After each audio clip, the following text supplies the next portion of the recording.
If you're serious about getting better at chess, there's definitely one piece of advice that you've heard. Analyze your games.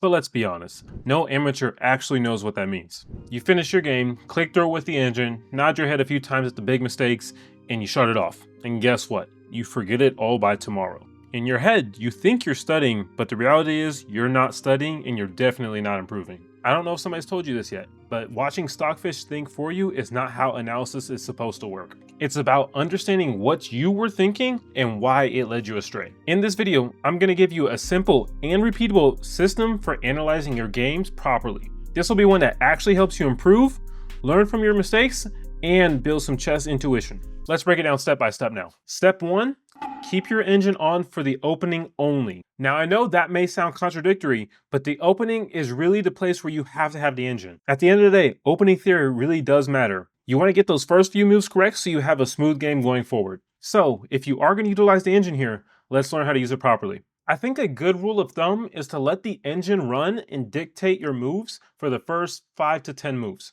It's an important moment here to note down when you leave book theory and whenever the inaccuracies occur. Use this info to track your opening repertoire weaknesses. Once you've got through this beginning part of the stage and you reach that point where you are now completely out of theory and don't really know what's going on, this is whenever you will turn off Stockfish and move on to step 2.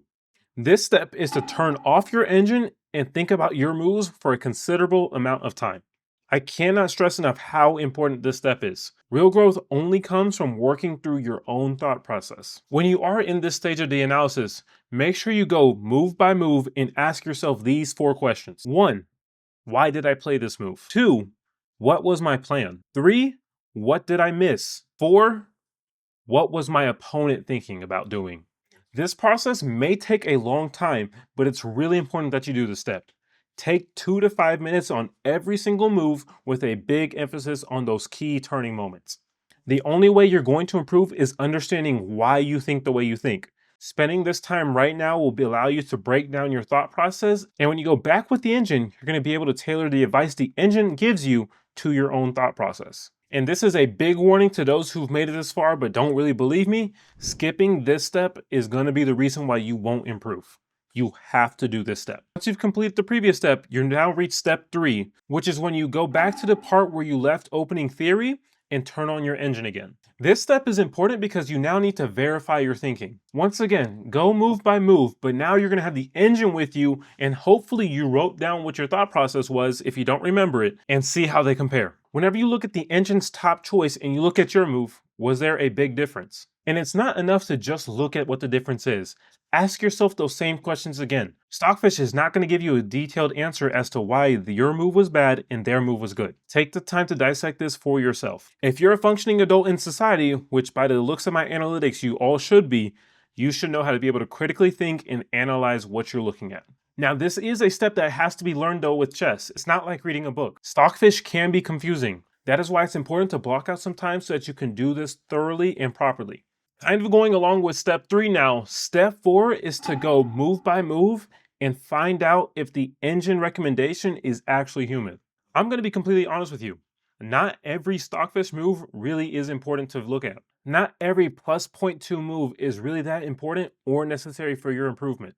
One key question to ask yourself when you're analyzing the Stockfish move is to ask, would a human ever play this move? If the answer is yes, learn it, internalize it, and try to apply this to your future thinking. If the answer is no, find practical improvements and see if your move was maybe the second, third, or maybe even fourth line of the engine. As long as it doesn't terribly affect it, it should be fine. Remember, practical improvement is what we're going for, not perfection. Once you've completed this step, we are now on to step 5. This step is to rinse and repeat this until the game is over, and then now apply this to your future games. Whenever you take this method, you're going to find a lot of moves that were subpar. While this may seem discouraging, you should take this as a reminder that you have a lot of room to grow. Some bonus tips to think about whenever you are analyzing your game is to focus on key moments in your thought process. Yes, you're going to see missed tactics. Yes, you're going to see some positional issues. But if you think about your thought process and work your way through that and correct that, you're going to be able to find those tactics in the future. Through this process, this is your opportunity to train your brain to think like a better chess player. Another bonus tip I have that is criminally underrated is to use a physical board when possible. Whenever you have a physical board rather than a computer, you're going to have better focus because you're not going to have random notifications popping up on your screen. It's going to hurt your eyes a lot less because, once again, you're not looking at a screen. You're going to have stronger visualization because you can't just move the pieces all willy-nilly or draw arrows. And 4, I've heard that this improves your muscle memory and retention. I don't know much about the last one, but I can say that it has helped me personally. I know I've said a lot in this video, so let me give you a quick recap and then we can get out of here. Step 1, turn your engine on for the opening only. Step 2, once you've gotten past the opening, turn the engine off and think through all your moves. Focus more on your thought process behind the move rather than the move itself. Step 3, turn the engine back on and compare the move the engine chose versus what you chose. Step 4, focus on human logic and make sure the moves Stockfish suggests are actually something a human can find. Step 5, rinse and repeat this process. If you follow this simple analysis plan, you're going to win a lot more games and see your improvements skyrocket. Hope you all have a great day. Peace.